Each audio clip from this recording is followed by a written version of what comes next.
చూశారు కదా, ఇటు చూడండి ఒకసారి. అది ఒక గవర్నర్ గారి ప్యాలెస్. ఈ మొత్తం కాంపౌండ్ అంతా వాళ్ళదే.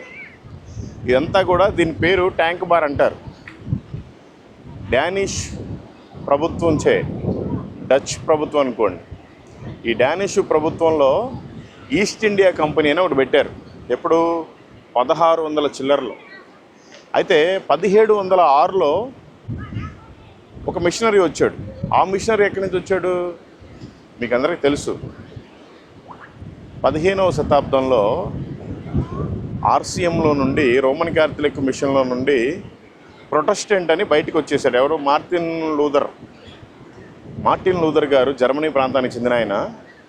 ఆర్సిఎంతో నాకు వద్దు అని ఒక 95 పాయింట్స్, ఇవి తీసేయాలి, ఇవి కరెక్ట్గా దాంట్లో ఉంటేనే మీరు పాటించట్లేదని ఆర్సిఎంని వ్యతిరేకించి ఆయన సపరేట్గా వచ్చి ప్రొటెస్టెంట్ బైబిల్ని తయారు చేసి ఆయన ప్రత్యేకంగా మిషన్ పెట్టారు.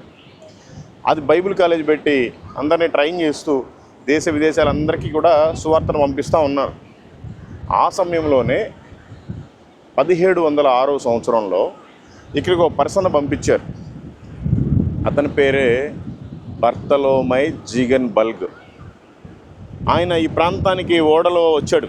ఎందుకు? ఈ ప్రాంత ప్రజలకి, తమిళనాడు వాళ్ళకి సువార్తను ప్రకటించాలి అని. అప్పటికే ఇక్కడ ఈస్ట్ ఇండియా కంపెనీ అని ఆ డానిష్ గవర్నమెంట్ వాళ్ళు నడిపిస్తూ ఉన్నారు. డచ్ గవర్నమెంట్ నడిపిస్తూ ఉంటే ఇక్కడ ఒక గవర్నర్ని పెట్టారు. ఈ గవర్నర్ని ఎవరు పెట్టారు? అక్కడ డానిష్ గవర్నమెంట్ వాళ్ళే ఇక్కడ పెట్టారు. వాళ్ళదే ఈ ప్రాంతం అంతా. సేమ్ అదే డానిష్ని పరిపాలించే రాజుగారు ఇక్కడికి మిషనరీస్ని పంపించారు. పంపిస్తే ఇక్కడికి వచ్చారు పడవలో. ఫస్ట్ కొన్ని రోజులు వీళ్ళందరికీ సువార్త చెప్పి ఇక్కడ పరిస్థితిని తెలుసుకొని వెళ్ళిపోయారు.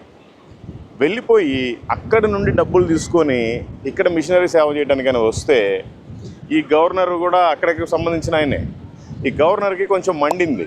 ఇదేంటి, నేను ఇక్కడున్న నా అనుమతి లేకుండా నా ఏరియాలో సువార్త ఎలా ప్రకటిస్తారా ఇదని. ఇతను కూడా క్రిస్టియనే, కానీ ఆపోజిట్ అయిపోయి అతని ఓడ అదిగోండి అక్కడ కనపడుతుంది కదా, అది పోర్ట్ అనమాట. ఇంతకుముందు ఈ దీంట్లో ఈ ట్యాంక్ బార్ ఏరియాకి పోర్ట్, అది తరంగంబడికి.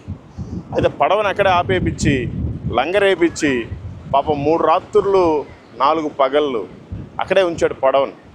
అప్పుడు ఆయన సరే ప్రార్థన చేసుకుంటా ఉన్నాడు. మొత్తానికి ఈ 3 రోజులు తర్వాత ఆయన్ని బయటికి తీసుకొచ్చి లోపల జైల్లో వేశారు.